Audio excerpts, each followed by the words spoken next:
Hey, what is going on, guys? Darius here, and today I decided to teach you on how to replicate this Metal Gear Solid signature that I did a few days ago. You can find the speed art on my channel, and yeah, today I'm gonna teach you how to do it.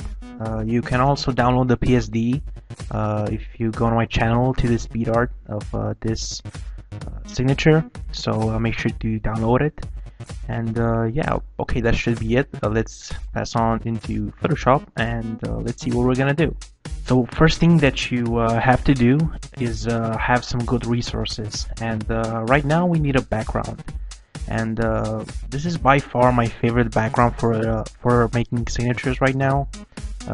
This wasteland kind of city, urban environment, and I really like it right now. It's definitely my favorite, so I'm gonna use this one, and it's also the one I used in the Metal Gear Solid signature, so it shouldn't be a problem. So I'm just gonna copy paste it here and just gonna resize it. I'm gonna put it like so and press enter, and now we need to add a render, so I'm gonna go here to the render, and of course we're gonna use the Metal Gear Solid one, and I'm gonna paste it here, and I'm gonna transform it and make it smaller. Make sure you don't center it, because a signature is never good it's rarely good with a centered render, so make sure to just put it a bit on the sides like this. And okay, let's pass on to adding some C4Ds. I'm gonna go here and select my favorite C4D. This is also by far my favorite C4Ds out of all of them, and I'm gonna copy and paste this. I'm gonna go to my signature here, and I'm gonna use this to make some cool and just spice up the background. Let me just resize it because it's a big C4D. I'm just gonna put it right there. Let's just name this render, so we know which one is our main render, and this one we're gonna name it C4D. And I'm gonna right click it and make it into a smart object so I can resize it and not lose quality and stuff like that. And I'm just gonna put it about here. I'm just gonna make a copy of it, put it behind the render. I'm gonna put it up here. I'm gonna make another copy of it and just twist it a bit. You know, just place it in the background. Doesn't have to be super precise like I do. Just make sure it's there like this. And you can also make it smaller, and to make it smaller I'm pressing Ctrl T on the keyboard, and you can just make it smaller like this. And I'm just gonna make a few more copies. This one I'm gonna flip it and put it right about here. Let me just put one more in front of the render like so. Just gonna flip this one too. I'm gonna put it right about here on the leg, and there we go. And now let's just merge these C4Ds, because we have to blur them and blend them with the background. So I'm gonna select this first C4D under the render. I'm gonna hold shift on the keyboard, and I'm gonna go here and click on the last C4D, and I'm gonna right click them and select merge layers, and I'm gonna do the same with the ones that are on top. So now we have two merge layers of the C4Ds. And now let's just proceed and blur some things up. So I'm gonna go to my blur tool, strength 60. I have a soft hardness 0, 160 pixel brush here, and I'm gonna just select the C4D copy that's behind the render, and I'm just gonna blur it. Not too much. Let me just undo that like this. And now I'm gonna select the frontal C4Ds and just blur them like that. And now let's also blur the background a bit. There we go. And this is gonna give a bit of depth to our signature, which is what we need. There we go. And like this, and just a bit more here. And there we go. And now, as you can see in this signature, I have this text thingy coming out from the back, and it's a font. I'm just gonna show you how to do that.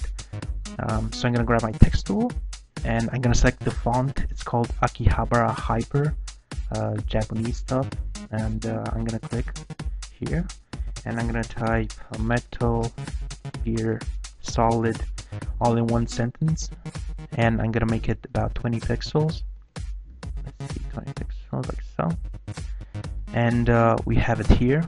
And I'm gonna press Control T on the keyboard and just tilt it to the side a bit, so it's gonna give some sort of flow, but not really.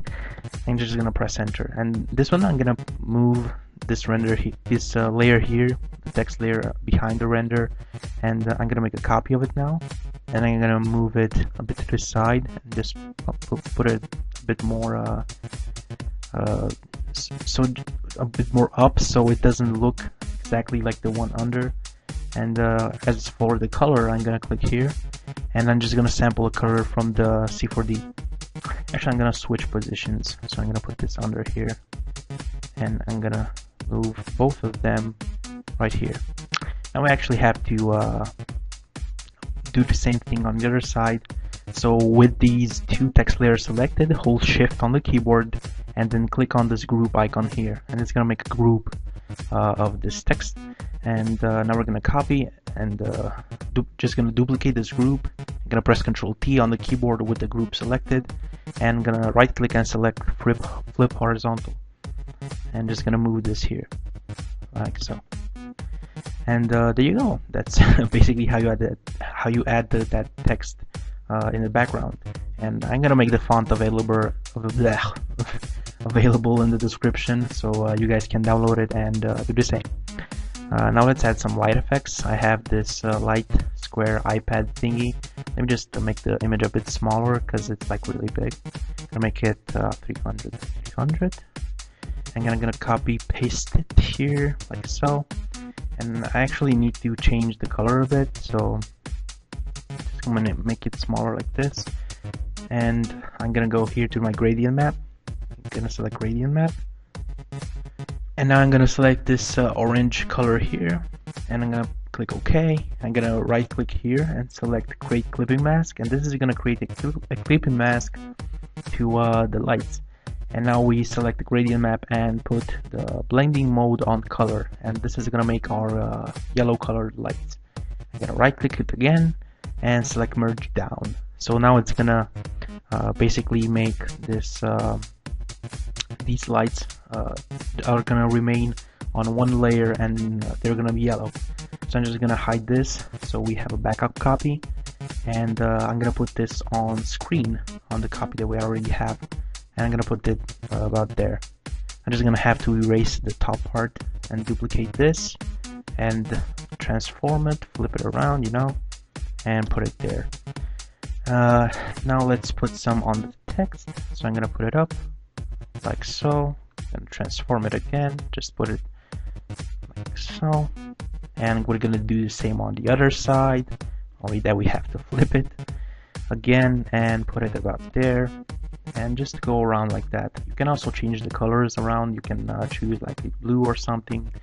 Let me just show you like that. And to change the color of a thing, you just have to select the layer with the lights, for example, and press Control and U on the keyboard, and you can actually play with the hue and saturation. See how it changes the color right now? And I need a blue. Let me see, where can I find a blue? Almost there. Come on.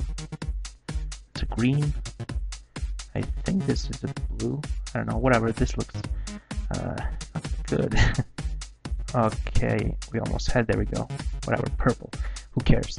Oh, it's actually blue now. Oh yeah, because it was on top of the derp.